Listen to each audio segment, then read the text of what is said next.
Hello everyone. जैसे कि आप सभी जानते हैं डीयू में जो है फर्स्ट सेमेस्टर डिले हुआ है। तो डिले सेमेस्टर में फर्स्ट सेमेस्टर के जो एग्जाम्स हैं वो आने वाले हैं। तो फर्स्ट सेमेस्टर के एग्जाम्स में आपको अच्छा स्कोर कैसे करना है और उस अच्छे स्कोर करने के साथ साथ आपको किस तरह से पढ़ना है, कौन से आपको मैं इंपॉर्टेंट टिप्स के साथ कौन से चीजें हैं जो आपको नहीं करनी है, हम इस वीडियो में देखेंगे। तो सबसे पहले यहाँ पे हम देखते हैं हमारे जो पांचों सब्जेक्ट हैं फर्स्ट सेमेस्टर के, वो पांचों सब्जेक्ट बहुत ज्यादा इंपॉर्टेंट है। पांचों जो सब्जेक्ट हैं वो इंपॉर्टेंट आपके सेमेस्टर के साथ साथ आप आगे प्रैक्टिस करोगे या कुछ भी करोगे, मतलब कि जुडिशरी में जाओगे, वहां पे पांचों सब्जेक्ट इंपॉर्टेंट है। तो अब यहाँ पे मैं दो पर्सपेक्टिव से बताऊंगी। एक तो कुछ स्टूडेंट्स ऐसे होंगे जो स्टार्टिंग से कंसिस्टेंसी से पढ़ रहे होंगे, उनको पूरा कवर करना है। The second thing is that कि कुछ स्टूडेंट्स वो होंगे जिन्हें सिर्फ एग्जाम कंप्लीट करना है, एग्जाम अच्छे से दे देना है बस। तो चलिए हम देखते हैं। सबसे पहले पांचों सब्जेक्ट जो है इसमें ज्यूरिस्प्रूडेंस जो है वो थ्योरेटिकल पेपर है। आपको उसमें से 5 अटेम्प्ट करने हैं, 8 में से 5। तो ज्यूरिस्प्रूडेंस में पीवाईक्यू तो सबसे इंपॉर्टेंट है। उसके बाद टॉट में भी आपके सेक्शंस नहीं है, कंज्यूमर प्रोटेक्शन एक्ट है, वो है। तो अभी हम पहले बात करेंगे उन 3 की जिनमें आपके एक्ट हैं, जो सेक्शंस हैं और केसेस हैं। तो सबसे पहले आपको क्या करना है, पीवाईक्यू तो देखना है। ठीक है, पीवाईक्यू बहुत ज्यादा मस्ट है, आप उसको स्किप नहीं कर सकते। ठीक है, पीवाईक्यू के अलावा आपको क्या स्किप नहीं करना है, पीवाईक्यू से फिलहाल आप सबसे पहले देखोगे कि क्वेश्चंस किस तरह से आ रहे हैं। प्रॉब्लम बेस्ड भी आएंगे, और प्रॉब्लम बेस्ड क्वेश्चन ना, आप जैसे कि ऑनलाइन एग्जाम्स जब से हुए हैं तो उसके बाद डीयू का ये पैटर्न बन गया है कि वो ऑनलाइन एग्जाम्स जो है ना, उनको ऑनलाइन एग्जाम के पैटर्न को फॉलो कर रहे हैं, जैसे कि प्रॉब्लम बेस्ड क्वेश्चन दे दिए। और ये प्रॉब्लम बेस्ड क्वेश्चन कहीं से नहीं आते, ये एक इजी पैटर्न है। इजी पैटर्न कैसे कि वो केसेस के फैक्ट के बेसिस पे सारी चीजें करते हैं। तो आपको क्या करना है, सबसे पहले पीवाईक्यू एक बार देखना। ठीक है, 2-3 सालों का जो भी आपको अवेलेबल हो, 10 ईयर आता है। अब उसके बाद यहाँ पे सेकेंड चीज, आपको बेयर एक्ट स्किप नहीं करना। आप जब कोई भी प्रोविजन पढ़ो, ठीक है, सबसे पहले आपकी कोई भी टॉपिक है, मान लीजिए कल्पेबल होमिसाइड और मर्डर है, तो आप डायरेक्ट उसके केसेस या स्टैंडर्ड बुक पे ना जाके फर्स्ट ऑफ ऑल आप इंडेक्स देखो, जो सेक्शंस रिलेवेंट हैं, जो सेक्शन आपके सिलेबस में है, आप उनको बेयर एक्ट से पहले पढ़िए। बेयर एक्ट से एकदम, बेयर एक्ट को तोड़ तोड़ के पढ़ा जाता है, ऐसे नहीं होता कि एक सीक्वेंस में आप उसे पढ़ लो। जब आप कोई सेक्शन पढ़ रहे हो, अगर वहां पे नॉलेज है, प्रॉपर्टी है, तो आपको पता होना चाहिए कि प्रॉपर्टी वर्ड जो है ये इम्यूवेबल प्रॉपर्टी है या मूवेबल प्रॉपर्टी है। तो आपको क्या करना है कि आपको बेयर एक्ट को तोड़ तोड़ के पढ़ना है। जो भी आपके सेक्शन दिए गए हैं, आपको उसको पूरा अंडरस्टैंड करना है कि वो प्रोविजन क्या कह रहा है। आपने वो क्या करा, उसको पढ़ा। ठीक है, आपने बेयर एक्ट को पढ़ा, उसको अच्छे से समझा, उसकी सारी इलस्ट्रेशंस पढ़ी। अब कुछ के दिमाग में ये आ रहा होगा कि हमें इलस्ट्रेशन लिखनी होगी, नहीं लिखनी होगी। अभी हम इस बारे में बात नहीं करें कि आपको क्या एग्जाम में लिखना होगा क्या नहीं, अभी सिर्फ पढ़ना कैसे, इस पे फोकस करते हैं। सबसे पहले आपने सेक्शन पढ़ा, उसकी इलस्ट्रेशंस पढ़ी। समटाइम्स फोकस आपको देखोगे आप कि वहां पे एक्सेप्शंस दिखेंगे आपको और एक्सप्लेनेशंस दिखेंगे। आपको जो एक्सेप्शंस है उनको बहुत ध्यान से पढ़ना है, क्योंकि आपको क्वेश्चन सिंपल तब तक रहता है जब तक उसमें एक्सेप्शंस नहीं होती। जब एक्सेप्शंस होती हैं तो वहां पे आपको जो है वो क्वेश्चन डिफिकल्ट हो जाता है। तो आपको क्या करना है, जिस भी सेक्शन में इलिस्ट्रेशन आपको पढ़नी है, इलिस्ट्रेशन से समटाइम्स क्वेश्चन डायरेक्ट पुटअप करते हैं। इलिस्ट्रेशन के साथ आपको जब भी आप एक्सप्लेनेशन, किसी वर्ड का मतलब बताया गया हो, कुछ भी बताया गया हो, आपको उसको समझना है। ठीक है, आपको उसको रटना या वो मत करना। टाइम होता है अभी, मेरे को डेट शीट अभी एग्जैक्ट नहीं आया शायद, तो अभी 1 मंथ हम मान के चलते हैं। फिर भी तो आपके लिए इतना इनफ टाइम है कि आप बेयर एक्ट से रिलेवेंट जो टॉपिक आपको करने हैं, उन टॉपिक्स को अच्छे से पढ़ो, उसको समझ लो। जब आप समझ लोगे तो आप गलती नहीं करोगे, क्योंकि आपको प्रोविजन अप्लाई करने हैं।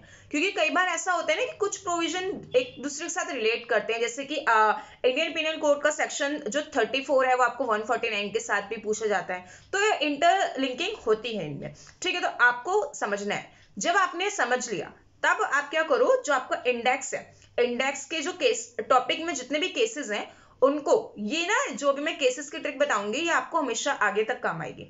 तो आप क्या करो, एक A4 साइज शीट पर उस टॉपिक के, ठीक है, स्पेशली आईपीसी जो मेजर सब्जेक्ट्स हैं, उनके एक टॉपिक के साथ जितने भी सारे केसेस हैं, ठीक है, मेंस रिया का या जो भी केस आपको मिल रहा है, आप क्या करो, उन केस को लिख लिख लो।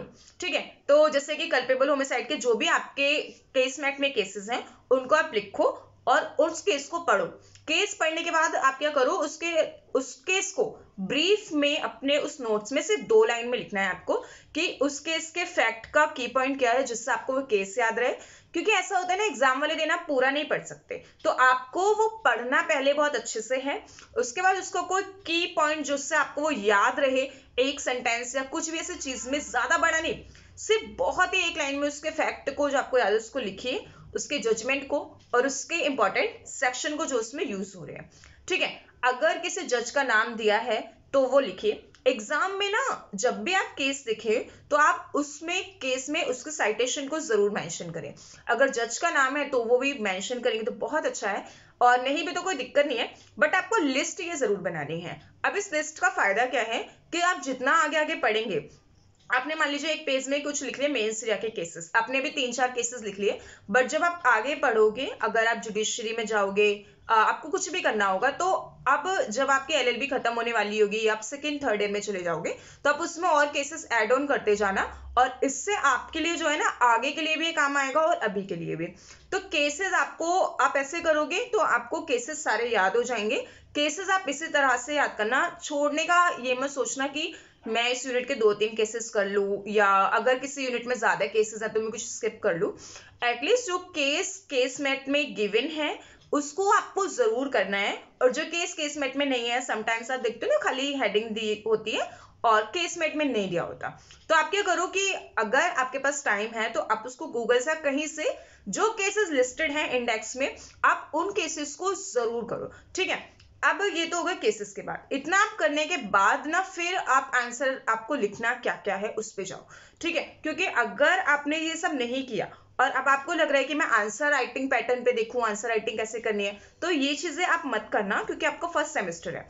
पहले आप उसको समझो, प्रोविजन समझो, उससे रिलेटेड केसेस को देखो। जब आप प्रोविजन के बाद केसेस पढ़ोगे तो आप दोनों को रिलेट कर पाओगे, आपके कॉन्सेप्ट क्लियर होंगे। अब ये दोनों चीजें करने के बाद अगर आपको डिफिकल्टी आती है, then again go through bare act. ठीक है, अब इन दोनों चीजों को करने के बाद अब आपको क्या करना है कि अब पीवाईक्यू फिर देखना है आपको, पीवाईक्यू में किस तरह से क्वेश्चंस है। फिर आपको लगता है कि आपको स्टैंडर्ड बुक या किसी भी चीज की जरूरत है, तब आप उसको रेफर करो। स्टैंडर्ड बुक रेफर करनी जरूरी है, लेकिन आप टॉपिक टू टॉपिक करना, क्योंकि टाइम के आप ये पूरी स्टैंडर्ड बुक इतने टाइम में कवर नहीं कर सकते। और एक चीज और है यहाँ पे दुक्की, तो दुक्की का यहाँ पे काफी कंफ्यूजन होता है कि दुक्की यूज करनी चाहिए नहीं करनी चाहिए। देखो, अगर आपको पढ़ने में ठीक लग रही है तो आप करो। दूसरी चीज एक यहाँ पे ये बात आती है कि आप दुक्की से लिखोगे तो आपको कम नंबर मिलेंगे, या बुक से लिखोगे कम नंबर ज्यादा। तो देखिए क्या है कि हमें क्या होता है कि हम जहां से भी पढ़ते हैं हम उसको अपने वर्ड्स में लिखते हैं, तो इससे फर्क नहीं पड़ता आपने कहाँ से गेन किया। ये फर्क पड़ेगा कि आपने क्या गेन किया, आपकी क्या अंडरस्टैंडिंग है, और आप क्या एग्जाम में लिख रहे हो। ठीक है, तो आपको समझना है। तो आप अगर दुक्की से भी हेल्प ले रहे हो तो ले लो, कोई दिक्कत नहीं है, दुक्की से रिवीजन बहुत फटाफट हो जाती है, तो इसमें कोई बुराई नहीं है। बट आप जो लिख रहे हो वो लिखना, और अननेसेसरीली मत लिखना कुछ भी कि सिर्फ शीट भरने के लिए लिखो। अब यहाँ पे ये सारी चीजें करने के बाद आपको अगेन पीवाईक्यू जरूरी है, और इसके साथ ही यहाँ पे जैसे अब ये तो हो गए जिनमें सेक्शन और बेयर एक्ट। इसके साथ अगर आप कोई रिसेंट जजमेंट रिलेट करके लिखना चाहो तो वो लिख सकते हो। और रिसेंट जजमेंट जब भी आप लिखो तो अगर उससे रिलेटेड जज का नाम है तो वो जरूर लिखो रिसेंट जजमेंट में, और उसका ईयर लिखना जरूरी है। रिसेंट जजमेंट का नहीं भी लिखते तो नंबर नहीं करते, बट जब आप लिखते हो तो वो अच्छा इंप्रेशन पड़ता है। अब इसके साथ जो टॉर्ट और ज्यूरिस्प्रूडेंस है, तो ज्यूरिस्प्रूडेंस जो है वो थ्योरी का सब्जेक्ट है, तो उसमें आपको करने ही है जितने भी सारे ज्यूरिस्ट हैं, और क्योंकि ये पूरा जो ज्यूरिस्प्रूडेंस है ना काफी इंपॉर्टेंट है, तो आप इसमें से जितना ज्यादा से ज्यादा उसके टॉपिक्स को समझना, क्योंकि ना इसमें कुछ सीधे क्वेश्चन भी आते हैं, ज्यूरिस्प्रूडेंस में डिफिकल्टी नहीं होती, बट दिक्कत है यहाँ पे। अब जो है हम देखते हैं टॉर्ट। ठीक है, टॉर्ट में जब भी आप आंसर लिखें तो टॉर्ट में यहाँ पे जज का नाम आप जरूर मेंशन करें, क्योंकि टॉर्ट में मैं जज का नाम इसलिए कह रही हूँ मेंशन करने के लिए, क्योंकि आप देखोगे कि इसमें सेक्शंस नहीं है। कंज्यूमर प्रोटेक्शन एक्ट का आपको एक क्वेश्चन मैंडेटरी अटेम्प्ट करना है। ठीक है, और बाकी जो है आपके ऐसे मतलब आते हैं स्ट्रेट क्वेश्चन, अब थोड़े कम आते हैं, पहले जितने नहीं आते। तो यहाँ पे आपको कॉन्सेप्ट को भी लिखना है, यानी कि थ्योरी की भी वेटेज देनी है और केस को भी वेटेज देनी है, दोनों को बैलेंस करना है। और ये बैलेंस डिपेंड करता है कि आपसे क्वेश्चन पूछ क्या रहा है। अगर क्वेश्चन में खाली केस को मतलब कि केस को बेस बना के पूछ रहा है तो केस के थ्रू ही आप उसको समझाओगे। लेकिन अगर आपसे वो कोई स्ट्रेट क्वेश्चन पूछ रहा है और ये कह रहा है कि आप इसको केसेस के थ्रू समझाओ, तो आप वहां पे पहले थ्योरी को भी समझाओगे फिर केसेस को भी समझाओगे। तो इसका कोई एक एग्जैक्ट पैटर्न नहीं है कि आपको वही फॉलो करना है। डिपेंड करता है पैटर्न, आपका क्वेश्चन क्या पूछ रहा है और किस तरह से आप अपने क्वेश्चन के आंसर की फ्रेमिंग कर रहे हो। तो आपको ये चीज ध्यान रखनी है। तो ये फर्स्ट सेमेस्टर के लिए है। All the best for your exams. अगर आपकी कोई भी क्वेरी है तो do comment below. Thank you.